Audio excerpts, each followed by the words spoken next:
ये श्रृंखला सर्व आत्माओं के पिता परमात्मा शिव के द्वारा उच्चारित महावाक्यों के संकलन पर आधारित है। ओम शांति। गॉडलीवुड स्टूडियो द्वारा प्रस्तुत अमूल्य रत्न में आप सभी का हार्दिक स्वागत है। परम पिता परमात्मा ज्ञान व शक्तियों के उस सूर्य की तरह है जिसकी किरणें सर्व मनुष्य आत्माओं पर बिना किसी भेदभाव के समान रूप से पड़ती हैं। परंतु परमात्मा को यथार्थ रूप से जानते व समझते हुए भी सभी मनुष्य आत्माएं समान रूप से उनसे प्राप्तियां नहीं कर पाती। इसका कारण क्या है और ईश्वरीय प्राप्तियों को संपूर्ण रूप से प्राप्त करने का आधार क्या है, आज हम ईश्वरीय महावाक्यों द्वारा समझेंगे। और इन महावाक्यों के स्पष्टीकरण के लिए हमारे मध्य हैं प्रजापिता ब्रह्मा कुमारीज ईश्वरीय विश्वविद्यालय के वरिष्ठ राजयोगी शिक्षक आदरणीय राजू भाई साहब। फिर सब आपका आज के एपिसोड में बहुत बहुत स्वागत है। ओम शांति। सब आज हम बात करेंगे 1 फरवरी 1976 के महावाक्यों पर, जिसका टॉपिक है रूहानी क्षमा और 3 प्रकार के रूहानी परवाने। परमात्मा कहते हैं कि आज रूहानी क्षमा रूहानी परवानों को देख रही है। सभी परवाने एक ही क्षमा पर स्वाहा होने के लिए नंबरवार प्रयत्न में लगे हुए हैं। जो नंबर 1 परवाने हैं उनको स्वयं का अर्थात इस देह भान का, दिन रात का, भूख और प्यास का, अपने सुख के साधनों का, आराम का, किसी भी बात का आधार नहीं, सब प्रकार की देह की स्मृति से खोए हुए हो, अर्थात निरंतर क्षमा के लव में लवलीन हुए हो। जब क्षमा जलती है, कोई बहुत बड़ी लाइट को क्षमा कहते हैं, तो जब क्षमा जलती है तो जो परवाने हैं पंछी की तरह उड़ते हैं चारों तरफ से, तो जो नंबर 1 परवाने परमात्मा कह रहे हैं वो क्षमा पर स्वतः फिदा हो जाते हैं। वो मरने की जीने की कोई भी उनको ये नहीं रहती कि हम इस पर जाएंगे तो हमारा शरीर छूट जाएगा। तो परमात्मा कहते हैं स्थूल में भी जो नंबर 1 परवाने होते हैं वो डरते नहीं हैं, तुरंत उस पर कूद जाते हैं, विदा हो जाते हैं। ऐसे ही इस ज्ञान मार्ग में कई आत्माएं जब ज्ञान लेती हैं, निश्चय हो जाता है, तो देह की शुद्ध बुद्ध भूल करके, दुख सुख को भी भूल करके, देह मान से परे होकर के सेवा में समर्पित हो जाती हैं। एक धक से निश्चय हुआ और समर्पण हो गए, तो उनको कहते हैं परमात्मा ये नंबर 1 परवाने हैं, जिनको कोई चीज़ की परवाह नहीं है। आगे क्या होगा, पीछे क्या होगा, कुछ सोचते नहीं हैं, लेकिन निश्चय होते ही परमात्मा का कार्य चल रहा है, वो समा हमारे सन्मुख है, उनके सेवाओं में मरजीवा की तरह मर करके सेवा में लग जाते हैं। परमात्मा कहते हैं कि जैसे क्षमा ज्योति स्वरूप है, लाइट माइट रूप है, वैसे क्षमा के समान स्वयं भी लाइट माइट रूप हो। दूसरे प्रकार के परवाने क्षमा की लाइट और माइट को देखते हुए उसकी तरफ आकर्षित जरूर होते हैं, समीप जाना चाहते हैं, समान बनना चाहते हैं, लेकिन देहभान की स्मृति व देह के संबंध की स्मृति, देह के वैभवों की स्मृति, देहभान के वश तमोगुणी संस्कारों की स्मृति समीप जाने का साहस व हिम्मत धारण करने नहीं देती है। इन भिन्न भिन्न स्मृतियों के चक्कर में समय गंवा देते हैं।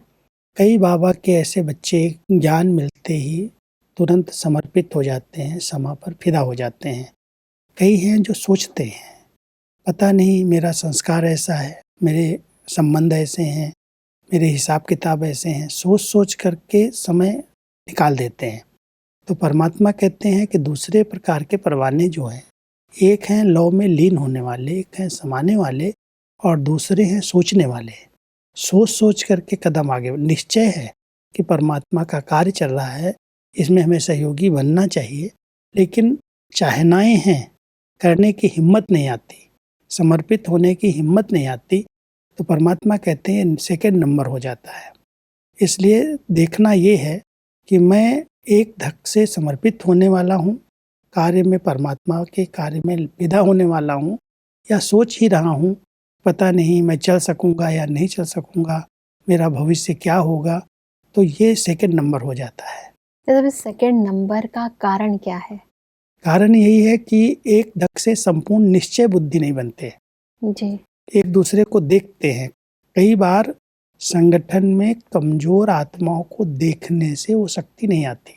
देखना है तो परमात्मा कहता है शेरनियों को देखो, जिन्होंने कभी सोचा ही नहीं, एक धक से समर्पित हो गए। लेकिन जो कमजोर को देखते हैं, किसी ने हार खा ली, चलते चलते कोई ने इसे ज्ञान मार्ग को छोड़ दिया, ऐसे लोगों पर अगर हमारी नज़र गई, उनको हमने देखना शुरू किया कि इसके साथ ऐसा हो गया, इसके साथ ऐसा हो गया, पता नहीं मैं चल सकूंगा या नहीं चल सकूंगा, मेरे साथ भी ऐसा न हो जाए। तो कारण यही है कि हमारी जो दृष्टि है कमजोर की तरफ जाती है। जो शक्तिशाली आत्माएं हैं उनको हम नहीं देखते, लेकिन जो कमजोर है उन पर हमारी नजर जाती, इसलिए संकल्प में दुविधा बनी रहती, एक धक से समर्पित नहीं हो पाते। जी। परमात्मा कहते हैं कि फर्स्ट नंबर है लवलीन परवाने, अर्थात बाप के समान स्वरूप और शक्तियां धारण करने वाले, बाप के सर्व खजाने स्वयं में समाने वाले, समान बनने अर्थात समा जाने अर्थात मर मिटने वाले। दूसरा नंबर अनेक प्रकार के चक्कर काटने वाले और अनेक स्मृतियों का चक्कर काटने वाले, वह है समाने वाले और यह है सोचने वाले। सोचते ही रहते हैं जी। कि पता नहीं चल सकेंगे या नहीं चल सकेंगे, करना तो चाहिए, अच्छा मार्ग है, समर्पित होना चाहिए, लेकिन सोचते रहते हैं।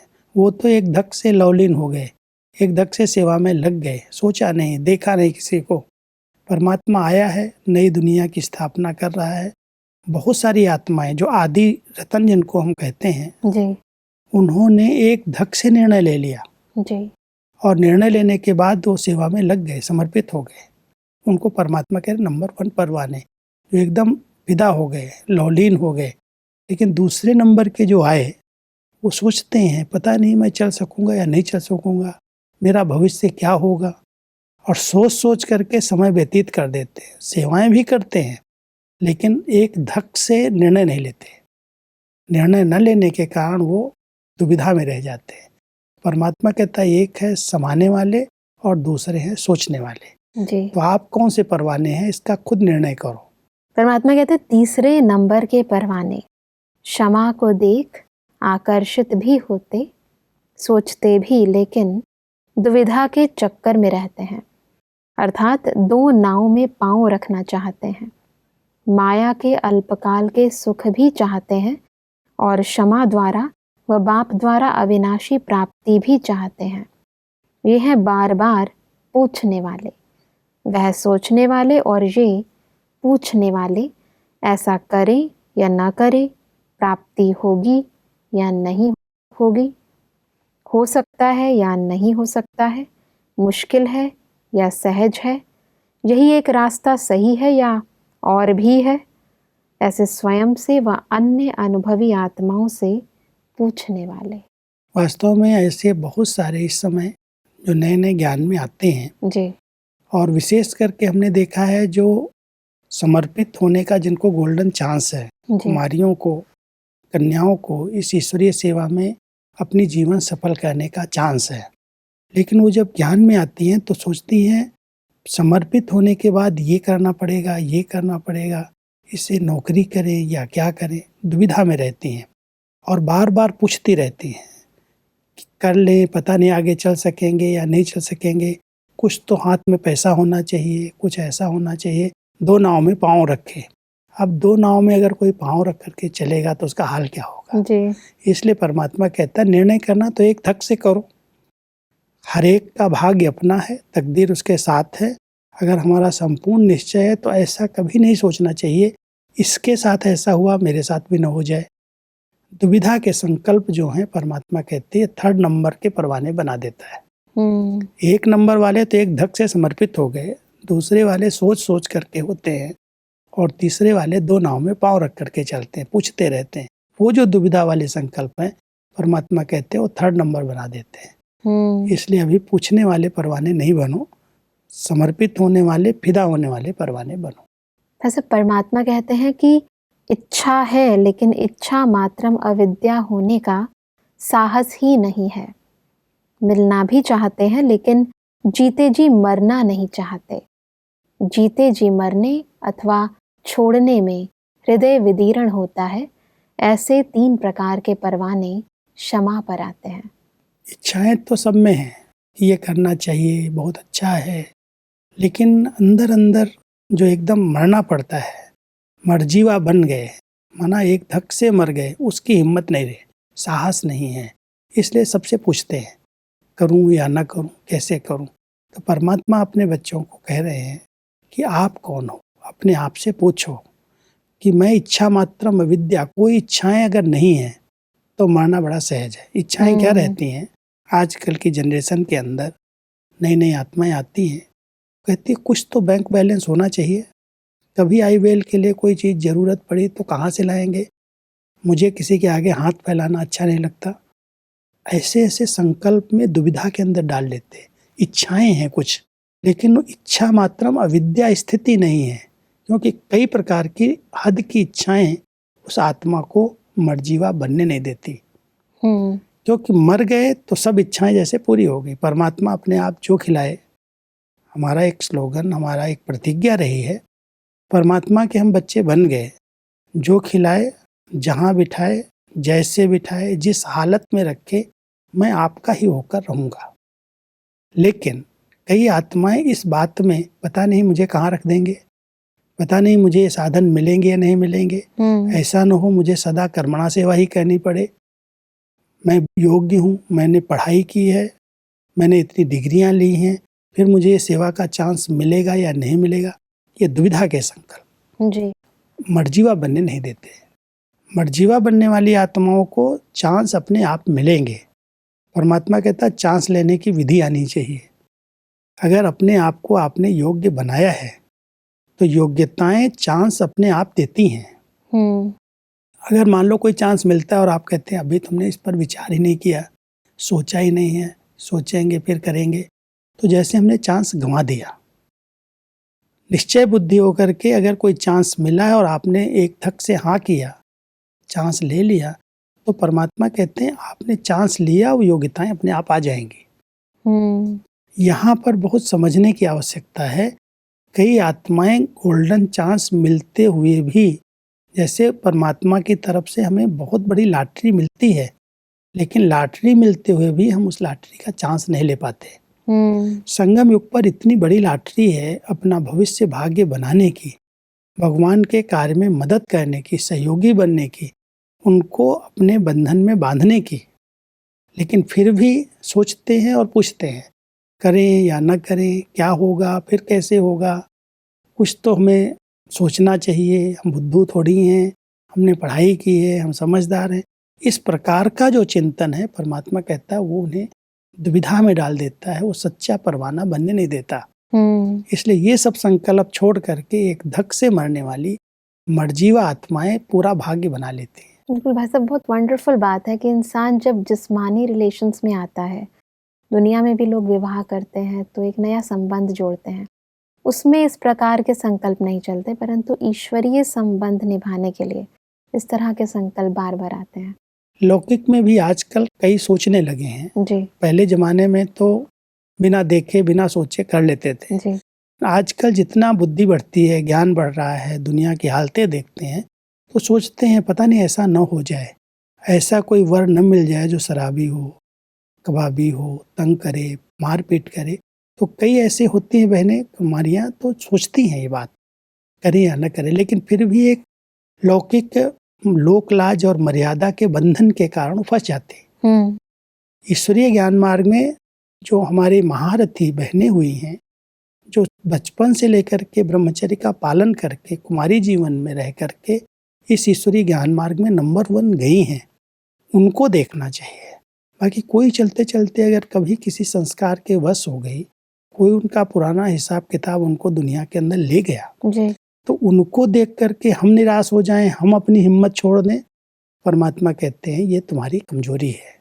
परमात्मा कहते हैं कि अब अपने आप से पूछो कि मैं कौन सा परवाना हूँ।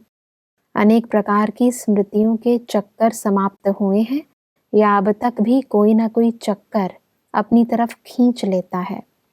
अगर कोई भी व्यर्थ स्मृति के चक्कर अब तक लगाते हो तो स्वदर्शन चक्रधारी संगम युगी ब्राह्मणों का टाइटल प्राप्त नहीं हो सकेगा। सुदर्शन चक्रधारी का एक बहुत अच्छा अर्थ है। जी। आत्मा स्व का दर्शन करती है कि मैं आत्मा कितनी महान थी, कितनी श्रेष्ठ थी, मेरा अनादि स्वरूप क्या, आदि स्वरूप क्या, और अगर इस चक्र में मैं आई तो भी पूरे कल्प के अंदर हमारा हीरो हीरोइन का पार्ट रहा है। गिरावट में भी हम नंबर 1 रहे हैं, भक्ति के अंदर भी नंबर 1 रहे हैं। तो स्वदर्शन चक्र घुमाना माना ऐसे नहीं है गिरावट में आए तो पतन के अंदर चले गए, उसमें भी हमने हीरो पार्ट बजाया है। तो जो स्वदर्शन चक्रधारी आत्माएं हैं वो अन्य चक्रों से स्वतः मुक्त हो जाती, वो सोचती नहीं है पता नहीं क्या होगा। तो परमात्मा हम सबको कहते हैं स्वदर्शन करो, पर दर्शन नहीं करो, दूसरों को देख करके अपना दर्शन नहीं करो। जी, और इसीलिए परमात्मा कहते हैं कि जो स्वदर्शन चक्रधारी नहीं वह भविष्य का चक्रवर्ती राजा भी नहीं होगा। 63 जन्म भक्ति मार्ग के अनेक प्रकार के व्यर्थ चक्कर लगाने में गवाया, वही संस्कार अब संगम पर भी न चाहते हुए भी क्यों इमर्ज कर लेते हो। चक्कर लगाने में प्राप्ति का अनुभव होता है या निराशा होती है। 63 जन्म चक्र लगाते सब कुछ गवाते, स्वयं को और बाप को भूलते हुए अब तक भी थके नहीं हो। क्योंकि 63 जन्म जब से द्वापर युग शुरू हुआ तब से लेकर के आत्मा अनेक प्रकार के चक्कर लगाती रही भक्ति के अंदर। कभी किसी देवता को याद किया, किसी देवी को याद किया, तो अनेक प्रकार के भ्रमों में अनेक प्रकार के चक्कर लगाते लगाते उसका पतन हो गया। जी।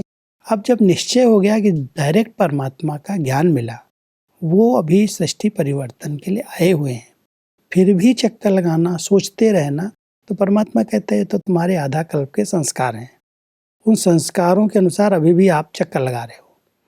जब निश्चय हो गया तो एक धक से बलिहार, एक धड़ से परवाना फिदा हो गया। जैसे भक्ति मार्ग के अंदर बलि की प्रथा है ना, जी। कहते हैं जो एक धक से बलि चढ़ जाता उसको महाप्रसाद कहते हैं। और अगर चिलचिला करके क्रोध हो करके कोई का बलि चढ़ता है तो वो प्रसाद महाप्रसाद नहीं बनता। तो परमात्मा के ऊपर एक धक से बलिहार हो जाना, उसका श्रेष्ठ कार्य चल रहा है।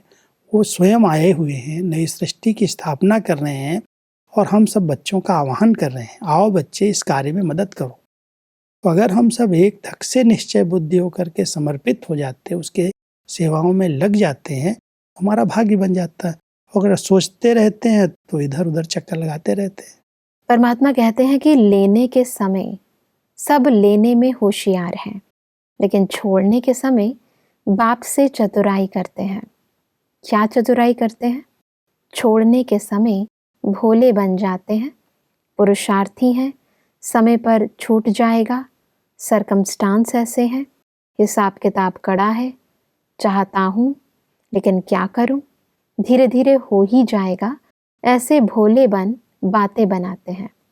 नॉलेजफुल बाप को भी नॉलेज देने लग जाते हैं। कर्मों की गति को जानने वाले को अपनी कर्म कहानियाँ सुना देते हैं और लेते समय चतुर बन जाते हैं। परमात्मा अपने बच्चों की कर्म कहानी जानते हैं और देख रहे हैं कि कैसे लेने के समय तो कहते हैं मेरा अधिकार है, मैंने बाबा को पहचाना है, मेरा पूरा हर चीज़ पर अधिकार दिखाते हैं। लेकिन जब करने के लिए आता है कि ये सब छोड़ना पड़ेगा, है क्या छोड़ना? कखपन है जी। जो पुरानी आदतें उनको छोड़ना है, जो कुछ ऐसा विकारी संकल्प विकल्प कर्म किए उनका त्याग करना है। जी। लेकिन उसमें भी कहते हैं ये तो मेरी संस्कार हैं, मेरी आदतें हैं, मैं पुरुषार्थी तो हूँ। परमात्मा नॉलेजफुल है, उस नॉलेजफुल को अपनी कर्म कहानी सुनाना शुरू कर देते हैं। पुरुषार्थी हूँ, कर तो रहा हूँ, छूट जाएगा। तो परमात्मा कहता है ये जो संकल्प चल रहे हैं ये कमजोरी के संकल्प है और इनका वर्णन करने की आवश्यकता नहीं है, क्योंकि वो जानता है हर एक आत्मा के कमजोर संस्कार हैं, किसी न किसी विकारों के वो अधीन है। लेकिन अगर वो हिम्मत का संकल्प करेगा तो परमात्मा मदद देने के लिए बंधा हुआ है। जी। इसलिए उसको सुनाने की आवश्यकता नहीं है। अगर एक धक से हम निर्णय ले लेते हैं कि मुझे तो परमात्मा के कार्य में लगना ही है, समर्पित होना ही है, सेवा में सहयोग देना ही है, तो ये सब संस्कार अपने आप चेंज हो जाते हैं। लेकिन लेने के समय हम चतुराई करते हैं कि हमें हमारा तो अधिकार है, हमने तो बाबा को पहचान लिया है, और जो ककपन है, जो हमारी बुरी आदतें हैं, उनको छोड़ने में हिम्मत नहीं करते। तो परमात्मा कहते हो फिर थर्ड क्लास के थर्ड परवाने बन जाते हैं। परमात्मा कहते हैं कि स्वर्ग के अधिकारी तो सब बन जाते हैं, लेकिन राजधानी में नंबरवार तो होते ही है ना। स्वर्ग का वर्षा बाप सबको देता है, लेकिन सीट हर एक की अपने नंबर की है। तो ड्रामानुसार जैसा पुरुषार्थ वैसा पद स्वतः प्राप्त हो जाता है। बाप नंबर नहीं बनाते, किसी को राजा का, किसी को प्रजा का ज्ञान अलग अलग नहीं देते। किसी को सूर्यवंशी, किसी को चंद्रवंशी की अलग पढ़ाई नहीं पढ़ाते। किसी को महारथी, किसी को घोड़े सवार की छाप नहीं लगाते। लेकिन ड्रामा के अनुसार जैसा और जितना जो करता है वैसा ही पद प्राप्त कर जाता है। इसीलिए परमात्मा सदा ज्ञान देते हुए, बच्चों पर इतनी मेहनत करते हुए भी सदा निश्चिंत है, बेफिक्र भाषा है। वो जानता है कि राजधानी बन रही है। सतयुग की राजधानी में सब तो राजा रानी बनने वाले नहीं हैं जी। नंबरवार पद होंगे और नंबरवार पुरुषार्थ भी रहेंगे, लेकिन फिर भी बाप है, पिता है, इसलिए बच्चों को रेस कराता है। बच्चे ऐसा करोगे तो ये बनोगे। लेकिन अगर हमने ठीक पुरुषार्थ नहीं किया, समय अनुसार हमने विकारों पर, बुराइयों पर, पुराने संस्कारों पर विजय प्राप्त नहीं की, तो जो स्वराज्य सतयुग का है, जो पूर्ण पद है, ऊंचा पद है, उससे हम वंचित हो जाएंगे। जी। राजधानी तो बननी ही है और नंबरवार ही बननी है, लेकिन परमात्मा अपने बच्चों को नंबर 1 में लाने के लिए शिक्षाएं दे रहा है कि बच्चे पुरुषार्थ करो। तो ये सीटें भी खाली हैं जी। कोई सीट भरी हुई नहीं है, लेकिन बनेंगे सब नंबरवार। ये जानते हुए नॉलेजफुल है, इसलिए कभी चिंता नहीं करता कि मैं बच्चों पर इतनी मेहनत करता हूँ, इतना उनको गाइड करता हूँ, फिर भी ये क्यों नहीं सुधर पाते। ज्ञान देता है, समझ देता है, लेकिन कभी भी डिस्टर्ब नहीं होता। ऐसे ही अपने बच्चों को भी कहता है, बच्चे सबके साथ संबंध निभाओ, सबके मार्गदर्शक बनके उनको गाइड करो, लेकिन अगर वो नहीं कर रहे हैं तो उनकी तकदीर, आप उसका टेंशन नहीं लो। जैसे परमात्मा एकदम बेफिक्र बादशाह होकर के अपना कार्य स्थापना का कर रहा है, ऐसे प्रवृत्ति वालों को भी ये सीखना चाहिए कि हमारे जो कर्तव्य हैं, जो हमारा फर्ज है, वो हम पूरा करें, बाकी जो जैसा करेगा वैसा पाएगा। और इसलिए परमात्मा कहते हैं कि इसलिए जैसा लेने में चतुर बनते हो, वैसे देने में भी चतुर बनो, भोले ना बनो। माया की चतुराई को जानकर माया जीत बनो। चेक करो कि एक यथार्थ ठिकाने के बजाय और कोई अल्पकाल के ठिकाने अब तक रह तो नहीं गए हैं, जहाँ न चाहते हुए भी बुद्धि चली जाती है। बुद्धि के कहीं जाने का अर्थ है कि ठिकाना है। तो सब हद के ठिकाने चेक करके अब समाप्त करो। सब आज हमने गहराई से समझा कि कैसे हमें सच्चा रूहानी परवाना बनना है, और रूहानी परवाना बनने में क्या विघ्न आते हैं, उन समस्याओं का कैसे निवारण करना है, उन विधियों को भी समझा। भाई साहब, स्पष्टीकरण के लिए आपका बहुत बहुत धन्यवाद। दर्शकों, आज के एपिसोड में हमने समझा कि नंबर 1 परवाने वह हैं जो निरंतर क्षमा के लव में लवलीन रहते हैं। परमात्मा ने बताया कि नंबर 1 परवाने सदा परमात्मा के समान स्वरूप व शक्तियां धारण करते हैं, और वह परमात्मा के सर्व खजानों के अधिकारी बनते हैं, परमात्मा के समान बनते हैं और स्वयं को सदा के लिए परमात्मा पर न्योछावर कर देते हैं। दर्शकों, आज के एपिसोड से संबंधित यदि आपके मन में कोई प्रश्न है तो आप हमें ईमेल कर सकते हैं। हमारा ईमेल आईडी है amulyaratna@godlywoodstudio.org। अगले एपिसोड में एक और अव्यक्त वाणी के साथ आप सभी के समक्ष हम फिर हाजिर होंगे। तब तक के लिए लेते हैं इजाजत। ओम शांति। मुख्य सार: 3 प्रकार के रूहानी परवाने। लवलीन परवाने, बाप के खजाने स्वयं में समाने वाले अर्थात मर मिटने वाले। दूसरे, सोचने वाले अर्थात क्षमा की लाइट और माइट की तरफ आकर्षित होते हैं, लेकिन तमोगुणी संस्कारों की स्मृति समीप जाने का साहस करने नहीं देती। तीसरे, माया के अल्पकाल के सुख भी चाहते हैं व बाप द्वारा अविनाशी प्राप्ति भी चाहते हैं। जीते जी मरने में हृदय विदीर्ण होता है।